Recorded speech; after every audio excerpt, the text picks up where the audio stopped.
We continue our conversation with the producer of Story in the Stars, also author and our friend here at 100 Huntley Street, Joe Amaral. Joe, fascinating stuff here. Story in the Stars.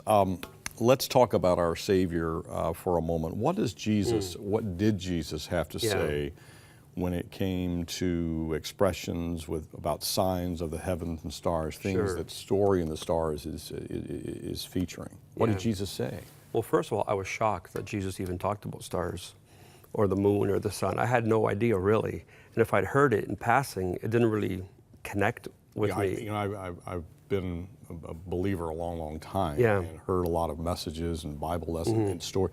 I don't recall ever hearing anything mentioned about Jesus saying something about stars. We think of him, obviously, as the morning star and the star in the east where he was born.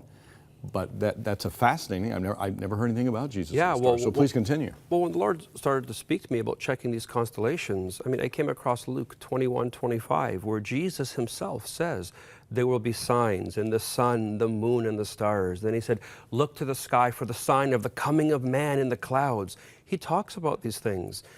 And so if Jesus is telling me, and I'm his follower, to look up to the sun, the moon, and the stars to see signs, I'm going to do that. And so I began to look. And there's all kinds of incredible things in these constellations, John. You look at the constellation of Scorpio, for instance, and it's a scorpion and it's the enemy. And above Scorpio, there's another constellation called Ophiuchus, which is this big, big person.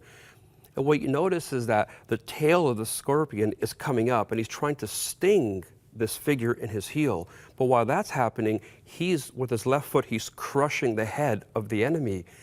And right away I went to Genesis 3:15 and I said, are you kidding? That's exactly what God said would happen. Yeah. First mention of the gospel, Genesis 3:15. Yeah, it's right there in the beginning. And then that same constellation of Ophiuchus is holding a serpent in his hand. And above the serpent is the corona, which is the constellation of the crown. And we see the serpent. You can look at this up on any map or just watch the film. And you can see the serpent, and he's going up, trying to reach for the crown, trying to rise above this messianic figure, but he's holding him in place. At the same time, he's stepping on his head.